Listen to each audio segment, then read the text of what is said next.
بسم اللہ الرحمن الرحیم۔ السلام علیکم۔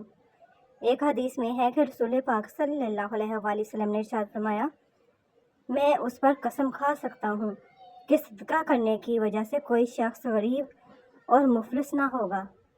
کچھ انسان بچھو طبیعت کے مالک ہوتے ہیں، آپ چاہے ان سے جتنی مرضی نیکی کر لیں، آخر پر وہ آپ کو ڈنگ ہی ماریں گے۔ فقط زنجیر بدلی جا رہی تھی، میں یہ سمجھا رہائی ہو گئی ہے۔ میری ایک عمر کی محنت سے جو مقام بنا وہ میرے بچوں کو سستا دکھائی دیتا ہے۔ لوگ خاموش انسان کو اندھا بھی سمجھ لیتے ہیں۔ آیا خالی رہا خالی، گیا خالی، ہائے رے انسان تیری ہستہ خالی۔ جو ماں کے بغیر جی سکتے ہیں وہ کسی کے بغیر بھی جی لیں گے۔ انسان تنہائی کا شکار اس لیے ہوتا ہے کہ اسے سب سمجھانے والے ملتے ہیں، سمجھنے والا کوئی نہیں ملتا۔ خاموشیاں کبھی کبھی بہت تفصیل سے جواب دیتی ہیں۔ جتنا مرضی محبت سے سنبھال لو، جن رشتوں میں سچائی نہ ہو خود ہی ٹوٹ جاتے ہیں۔ قافلے دلدلوں میں جا ٹھہرے، رہنما پھر بھی رہنما ٹھہرے۔ ہم روٹے ہوئے دلوں کو منانے میں لگ گئے، غیروں کو اپنے دل کا حال سنانے میں لگ گئے۔ منزل ہمارے قریب سے گزر گئی اور ہم دوسروں کو راستہ دکھانے میں لگ گئے۔ عجیب لوگ ہیں اس جہاں کے، نہ رہتے بنا اختلاف کے، صورتوں سے انسانوں میں شمار، مگر دل سے مکمل حیوانات ہیں۔ رفو گر دھیان سے یہ زخم خنجر کے نہیں، ادھرے ہوئے وعدوں کی رسوائی کے ہیں۔ معجزوں کی راہ تو اللہ پاک آخری سانس تک کھلی رکھتا ہے، کیونکہ بے بس ہم ہیں، وہ تو پل میں نصیبوں کو بدل سکتا ہے۔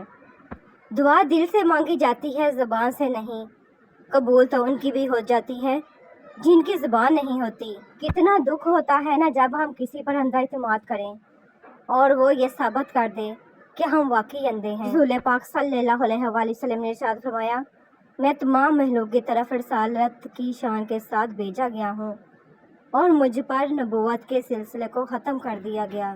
بے شک شکستہ خاطر کے سب دن برے ہیں، مگر وہ جو خوش دل ہے ہمیشہ شکر گزار رہتا ہے۔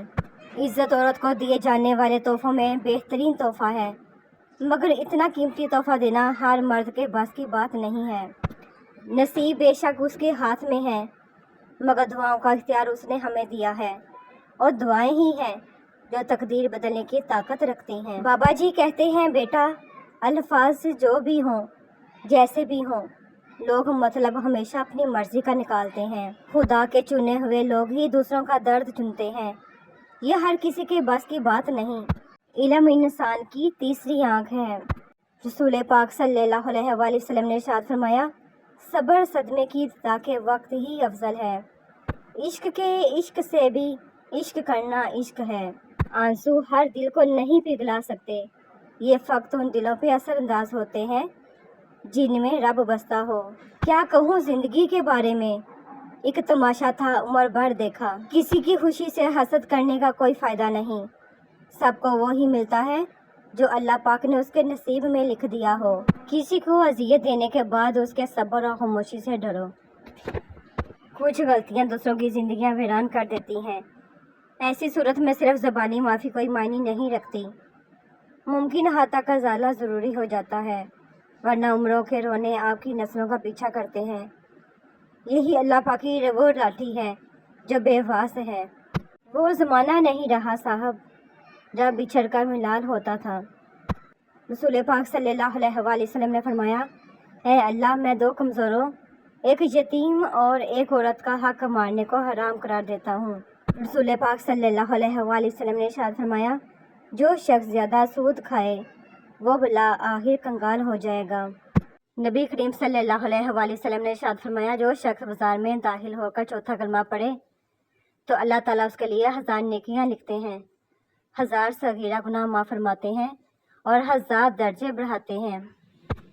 جہاں بات بات پر اپنی باتوں کی صفائی دینی پڑ جائے وہ رشتے کبھی گہرے نہیں ہوتے۔ حضرت عمر فاروق رضی اللہ تعالیٰ نے فرمایا، دنیا کی عزت مال سے ہے اور آخرت کی عزت اعمال سے ہے۔ نبی اکرم صلی اللہ علیہ وآلہ وسلم نے فرمایا، جس بیٹے نے اپنے باپ کی طرف غصے کی نظر سے دیکھا اس نے باپ کے ساتھ اچھا سلوک نہیں کیا۔ ایسے شخص کے ساتھ دگرداری کتنی بری ہے جس نے خود کو تمہارے سپرد کر دیا ہو۔ فرمانے حضرت علی رضی اللہ تعالیٰ عنہ، اگر کسی دوست کی یاد شدت اختیار کرے اور تم کبھی اسے بھلا نہ پاؤ تو یہ تیرا کمال نہیں، کمال اس کا ہے، کیونکہ اس کی دوستی اور خلوص میں کوئی ملاوٹ نہیں۔ جب بھی کوئی دل دکھائے تو اسے صرف اس وجہ سے دل سے معاف کر دو کہ میرا رب بھی مجھے روز محشر میں اس طرح معاف فرمائے گا۔ ہر شخص کو نہیں ملتی منہ مانگی مرادیں، ہر شخص مقدر کا سکندر نہیں ہوتا۔ عقل مند وہ شخص ہے جو اپنے نفس کا محاسبہ کرے اور موت کے بعد والی زندگی کے لیے عمل کرے۔ حضرت امام شافعی رحمۃ اللہ علیہ فرماتے ہیں، لوگوں کی باتیں پتھروں کی طرح ہوتی ہیں، ان کو پیٹھ پر لا دو گے تو یہ پیٹھ ٹوٹ جائے گی، ان کو اپنے قدموں تلے ایک برج بنا لو تو ان پر چڑھ کے بلند ہوتے جاؤ۔ نبی پاک صلی اللہ علیہ وآلہ وسلم نے فرمایا، ایک زمانہ ایسا آئے گا کہ انسان اس کی پرواہ نہیں کرے گا کہ مال اس نے کہاں سے لیا، حلال طریقے سے یا حرام طریقے سے۔ رسول پاک صلی اللہ علیہ وآلہ وسلم نے ارشاد فرمایا، جس گھر میں خیانت ہو وہاں سے برکت اٹھ جاتی ہے۔ وہ بس آزماتا ہے کہ میرا بندہ صرف میری محبت کے لیے صبر کی کس حد تک جاتا ہے۔ رسول پاک صلی اللہ علیہ وآلہ وسلم نے فرمایا، انسان اپنے ساتھی کے دین پر ہوتا ہے تو تمہیں چاہیے کہ غور کرو کس سے دوستی کر رہے ہو۔ جو آدمی جتنا بولتا ہے اتنا ہی کم سمجھ ہوتا ہے۔